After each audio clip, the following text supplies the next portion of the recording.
Welcome to the Creative Minds Smart Money podcast, where we turn financial confusion into creative confidence.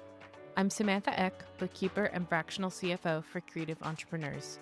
Each week, I'm sharing my financial expertise and actionable strategies to help you build a thriving creative business. Plus, you'll hear from industry experts who bring fresh perspectives on growing your business beyond the numbers.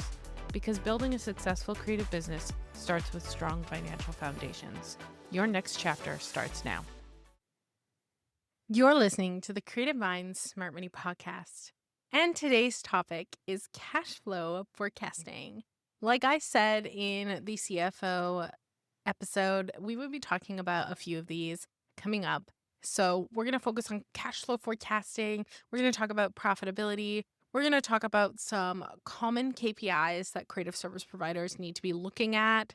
And we're also going to talk about the importance of benchmarking.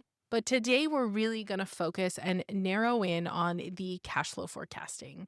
So cash flow forecasting often gets treated like a chore because why would you want to look at the future when you can just look at what's currently in your bank account? But it's actually one of the most powerful leadership tools you can have as a business owner. And it is such an underrated forecasting report that we need to really just talk about it.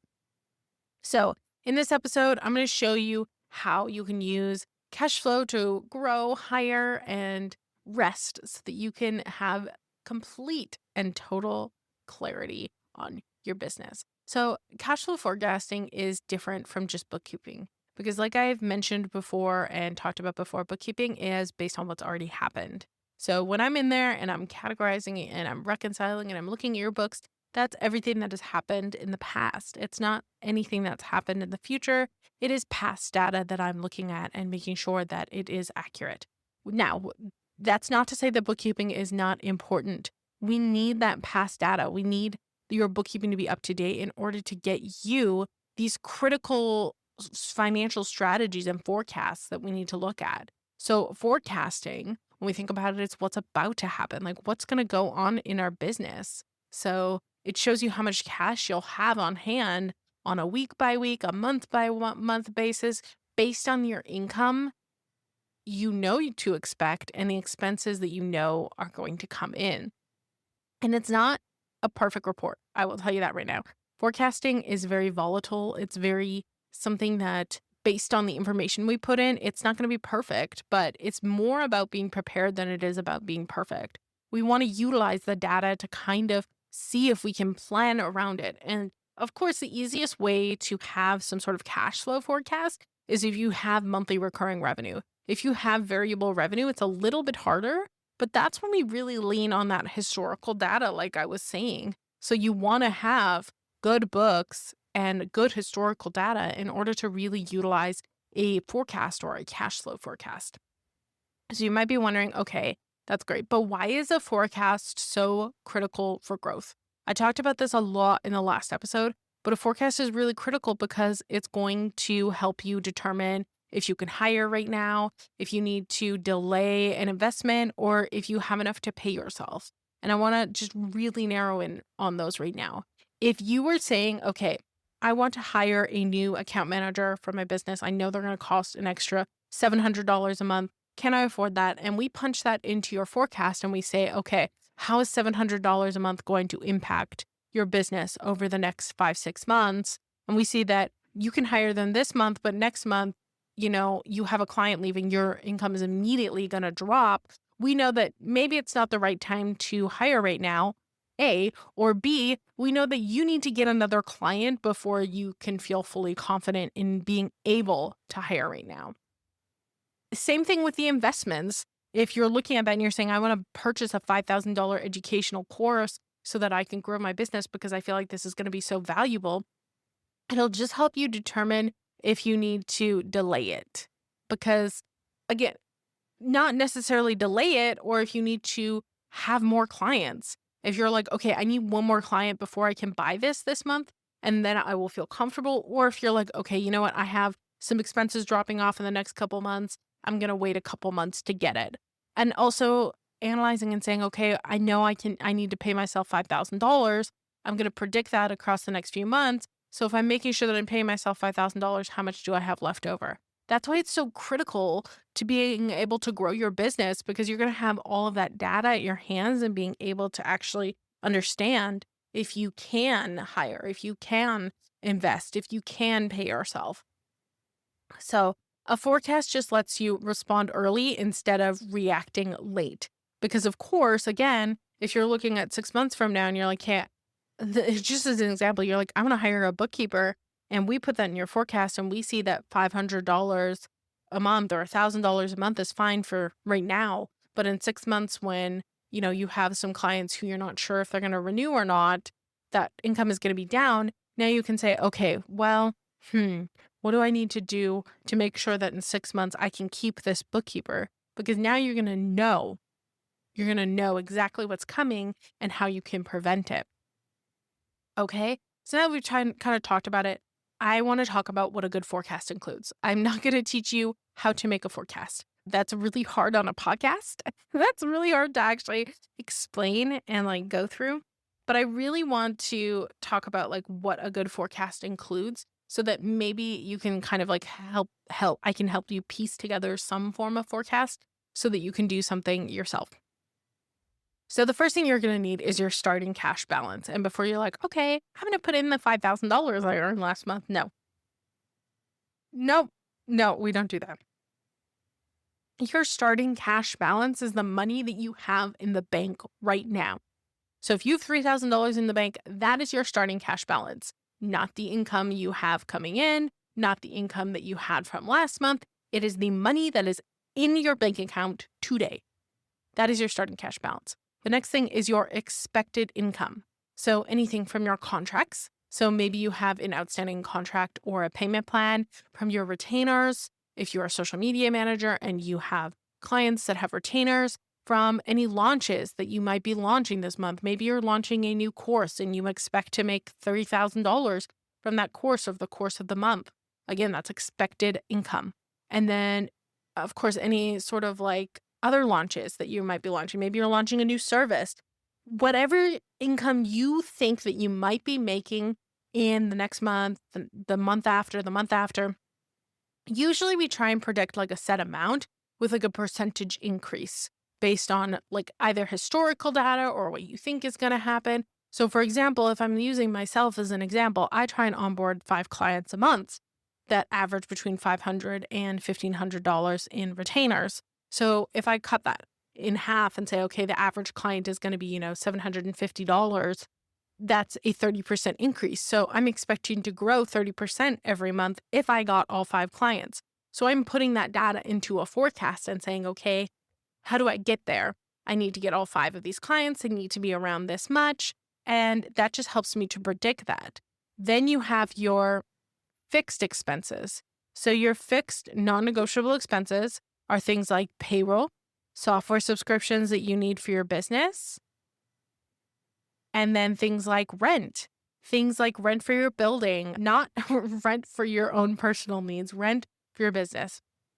Non-negotiable expenses or fixed expenses are things that your business needs to survive and are a consistent price every month. So a Google subscription, for example, for Google Workspace is $12.79 for one user. That is consistent across every month. That's a fixed expense.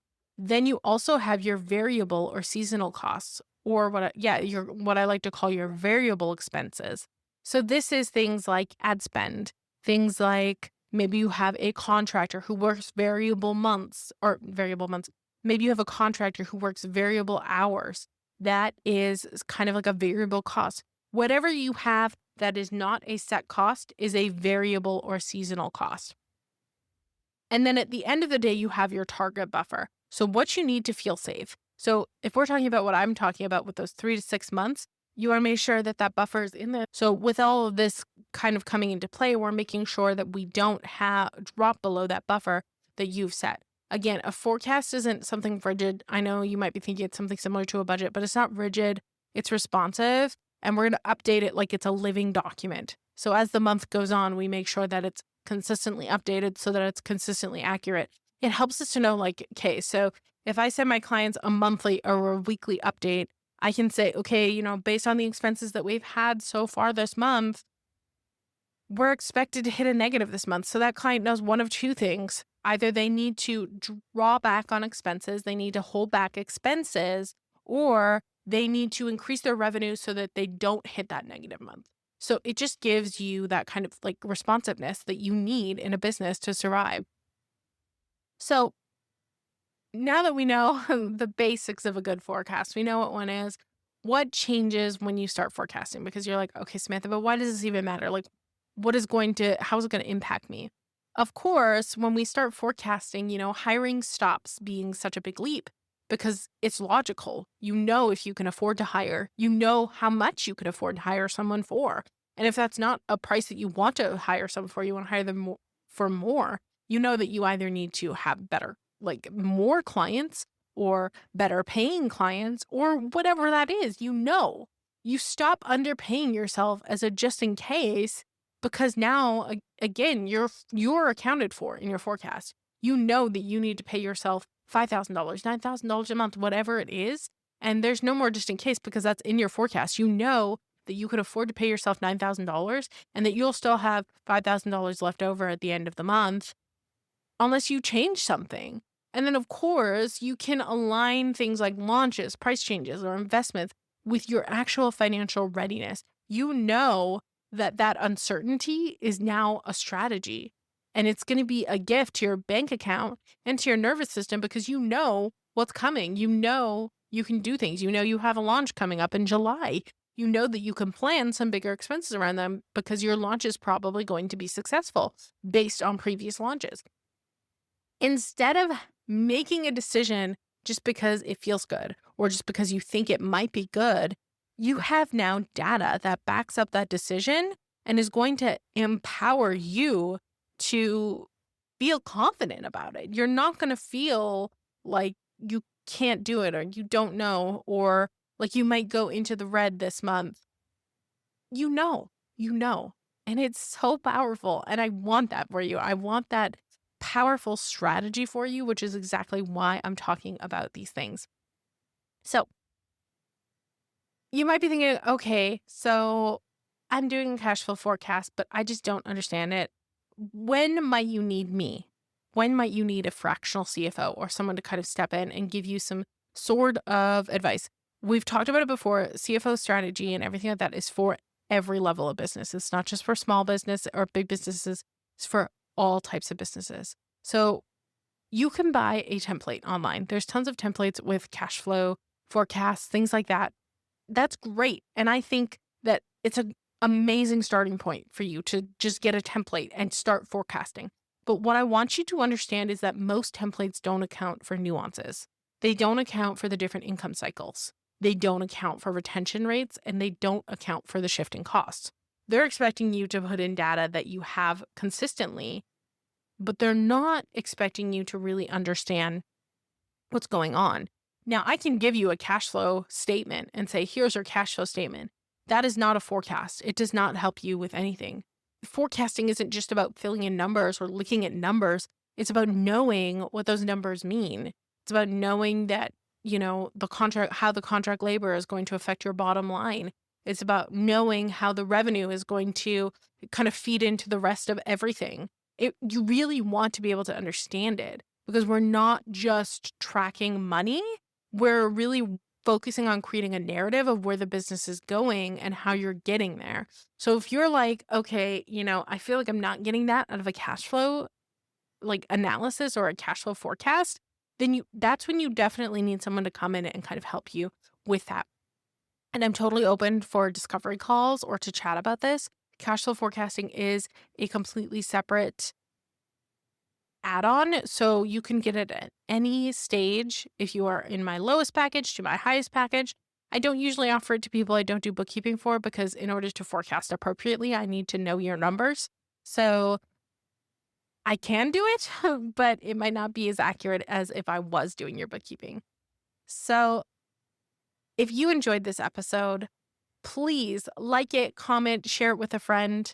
And as always, get out there on social media, share this podcast so that people can find it like you and really learn more about their business and their finances and really grow appropriately, grow their business to newer heights and different places. If you want to hear a new topic, make sure to fill out the form in the description box below. And as always, there will not be any more guests as of the end of this year. So make sure that you guys are filling out any topics you want to hear from me so that I can chat your ears off like I have been. Otherwise, I wish you the best week ever. We will see you next week. Farewell, fellow travelers.